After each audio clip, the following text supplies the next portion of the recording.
Okay, moving quickly into the second part of our agenda. So we have Hong, co-founder and CTO from Bitwise, Chris Berry, who is head of engineering at Attestant, and Huang An, senior software engineer at Bitwise. Sorry, that are going to tell us a little bit about the acquisition of Attestant by Bitwise, and of course them taking over Vouch as a piece of software that a lot of professional node operators know quite well. But perhaps like smaller viewers or stakers don't know that well yet. So it will be an introduction for them about what Vouch is, how it works, and its importance in the ecosystem. And Bitwise will tell us a little bit about like their vision of the future for Vouch. Amazing. Great to see everyone. Thank you for looping us into this community call. I'm Hong Kim, the co-founder and CTO of Bitwise. Bitwise is an asset manager that focuses on crypto specifically. People know us these days for our ETF products in the US. We manage about 15 billion in client assets, but also we are heavily involved in Ethereum staking and in the Lido community and in the open source world here. So wanted to share a little bit of our updates and also share our commitment to the space. So let's dive in. I'm the co-founder CTO Bitwise. Chris Berry, I will also be speaking a bit. Will be the head of engineering and Attestant. The context here is that Attestant is a company that Bitwise acquired last year. And one of the reasons that we made that acquisition last year is really because of their commitment and contributions to open source. I think the Lido community and the node operators really know of maybe Vouch, Dirk, Ethdo, Ethereal, and Attestant has been committed to these projects and these libraries that support Ethereum staking from really the beginning, since the inception of the Beacon chain. We really valued and wanted to further their work, which is one of the big parts that motivated the acquisition for us. And maybe we were pulling stats, and this is a stat from Q1 of this year. And maybe it's the kind of most interesting note to the Lido community is that Vouch is used by about 23%, about a quarter of Lido's node operators. So amongst the 30 curated node operators, about a quarter uses Vouch instead of a single consensus client. And wanted to maybe share a little bit about that and what that means. So people are used to thinking of running a single client, consensus client, let's say, whether it's Lighthouse or Teku or Prism, etc. And the percentages are shown here. But when people are running Vouch, why do institutional node operators run Vouch? And it's because it actually allows you to not just run one Beacon chain, not just one consensus client, but rather run multiple at the same time. And so it has a multi-node validator architecture. And that is really important for a lot of institutional node operators because it provides critical resilience. So if Lighthouse or Prism or any of the execution clients that are paired with these clients have issues, whether they have bugs or some sort of unexpected disruption, excuse me, then a Vouch validator, where it is running multiple Beacon nodes at the same time with these multiple pairings, and you can pair it in any way that you want, would still be able to operate in that. I think the Ethereum community is used to talking about it in the sense of, okay, you have 100 validators running. For some portion of them, you run Prism. Some portion of them, you run Lighthouse, etc. But we think of Vouch as the kind of ultimate form of client diversity, because you don't have diversity just amongst your fleet of validators, but even within a single validator, you have the full diversity, not just one or two, but running the full set of consensus clients that you can run on your system. That really takes advantage of the client diversity that Ethereum offers, and also creates security and resilience, and also has performance benefits as well. Because if before you propose a block, you can compare the block proposals from multiple clients and decide which block to propose in real time that way. So it's an important piece of critical open source software that a good portion of the node operators in the Lido community use, and it is something that the Attestant team has been building and maintaining for over 4 years, since the inception of the Beacon chain, and has been a big part of how kind of institutional setups of Ethereum staking is actually quite different from maybe more kind of solo stakers. I run a staking node at home and don't have this full setup because it is a little bit more involved. But it's been an important part of the community. And the main message Izzy and our team were catching up, and since the acquisition, one thing that Izzy mentioned that would be helpful to get from Bitwise is clarity around our commitment to how we will honor and maintain the important and libraries, open source software that is critical for Lido. And that was the motivation or idea behind having this segment. And as the co-founder and CTO,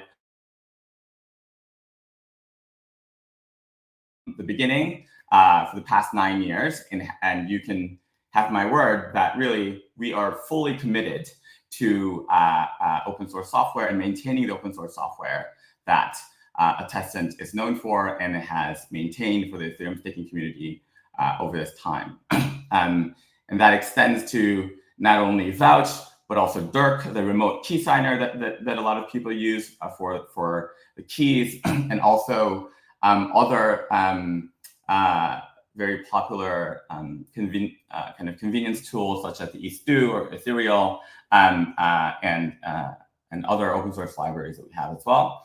And another point is Chris Berry, our head of engineering on Attestant, is on the call as well. And I wanted to share that Chris will be taking over from Jim McDonald as the lead maintainer of all these repositories. Han, who is also on the call, excuse me, is our senior software engineer, and since the acquisition, moved over to the Attestant team from Bitwise and has been full-time contributing and maintaining a number of these libraries as well. So if anything, we are adding more engineering resources and adding more to our commitment to maintain these libraries. And so that was the main message that I wanted to convey. Maybe Chris, do you want to mute for a second and just say hello to the community and introduce yourself a little bit? Yeah, of course. Thanks, Hong. As you said, I'm Chris Berry. I joined Attestant originally to work under Jim on the open source validating software. This was a little bit prior to Bitwise's purchase. And as Hong mentioned, since Jim has decided to take a step back, I've taken on the head of engineering role at what is now Bitwise On-Chain Solutions. So I'm now overseeing the software both internally and externally. That includes all the open source stuff. And as Hong has mentioned, Jim was kind of maintaining his own repository of tools such as Ethdo and Ethereal. We've taken those on as well. So we will be maintaining all that. And yeah, I think just to reiterate, we are fully committed to supporting and maintaining all of those. Nothing's going to be going away. And again, as Hong mentioned, the main significant change I think people will see that do interact with these libraries and tools is that we will be bringing more people into the fold on the Bitwise On-Chain side to help support that and add a bit more resilience. Yeah, I don't know, is there anything else you want to add to that, Hong? No, I think that was perfect. And And Han is also on the call, is been very involved in maintenance of these repositories and further developing. And also will likely be sharing more open source tools that he's been building around Vouch and Dirk and all the kind of infrastructure that we have.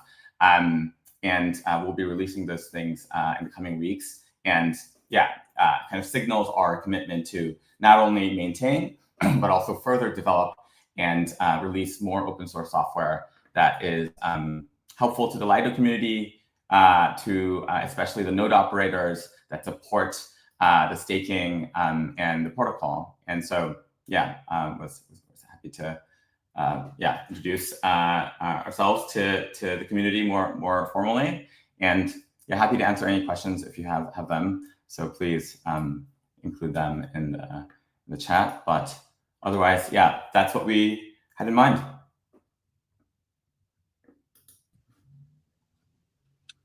Hey guys, I just want to say thanks for putting all of this together, and of course, coming out and like making the statement, and of course, like espousing open source values and comforting what I'm sure a lot of large professional node operators, that there's going to be like very good continuation, basically, of the maintenance of this critical piece of software. I don't see any questions directly, or actually, I do see one. Somebody's asking in the YouTube chat, Hong, if you're running validators in Lido CSM. Oh, I'm just running it independently, but I should definitely look into it. Yeah, you should. Actually, the one thing that I did want to say is in the beginning, I said that like professional node operators are using Vouch, which is certainly true. Like you said, almost a quarter of the Lido node operators in Lido Core are using it. But I also got like 3 DMs from solo stakers and from people in Lido CSM that are like, hey, I'm a home staker and I'm also using Vouch and Dirk, and so represent me as well. Amazing. So, so yeah, like you'll be surprised how robust some home stakers make their setups. Yes, I mean, I should say that. Of course, nothing. That wasn't a statement of underestimating home staker. I was, yeah, really love hearing that, and definitely everything is open source. And to the extent that home stakers have the willingness to dive in and learn a slightly more complex setup, they can definitely take advantage of multi-node validated clients like Vouch or remote key signers like Dirk. Dirk, for the people that are not familiar, allows you to not have a single private key that is the validated key sitting on a single machine, but rather from the beginning, we split up into, let's say, a 3 of 5 setup, and every block that you're attesting to or proposing, you can kind of require signing in that way, so that you're a lot more resilient and also have better security setups. So yeah, Dirk is also a great choice if you were thinking about that. And yeah, I think that's the beauty of open source, is that it really, from the most kind of sophisticated or people that are running the largest amount of ETH to anyone who has the interest to do so, can share the same software, the same resilience that we're investing into. And that's always been the principles of Ethereum and the values that we care about. So I'm excited that I'm really excited to hear that, actually. Yeah, and I am too, to be honest. It's always great also to like see, like you said, like the range of node operators, from professionals to pros that might be using these kinds of tools, and that's definitely what open source encourages. And it also encourages like other similar things in the ecosystem, right? There's like even like alternatives coming out in terms of multi-validator setups, and so it's cool to see not only this tool that started as something that Attestant were using in-house, and then open source for everybody else to find such purchase, but also that somebody is going to carry the torch forward after the acquisition. So that's really, really cool, and like props to Bitwise and the Attestant team for doing that. Of course, yeah, yeah, definitely. As I said, I've gotten a few DMs once we made the acquisition, like, what's happening to these repos? And I was a little surprised because personally, the open source software is really, as I said at the beginning of the call, one of the main drivers that really made us inclined to make the acquisition, because we knew that the team was not only just kind of running the software, but really writing software themselves, and was aligned to Ethereum and its values, and in not just a kind of talking sense, but really oriented around action and holding up contributions. And I see that from the Lido community and the Lido protocol, always the DAO, the ways that you guys are leading the charge on, for example, kind of the governance related things and dual governance, and also the security around how to further kind of permissionlessly or decentralized Ethereum staking, and doing all of that work in the open and doing the public, and kind of essentially open sourcing all of those efforts. And yeah, that's what I've come from a traditional software engineering background, and one of the ways that crypto really should be proud of its kind of engineering principles, or as an industry, as norms, is that open source is the norm. Even though we all, in some ways, also can at times compete with each other, still that is the kind of baseline that we uphold and share, and it's quite a wonderful thing. So yeah. Absolutely, and it's great to see leaders in the space who also have institutional reach like yourselves continue to kind of like espouse and grow those values. So it's really awesome. Thank you. All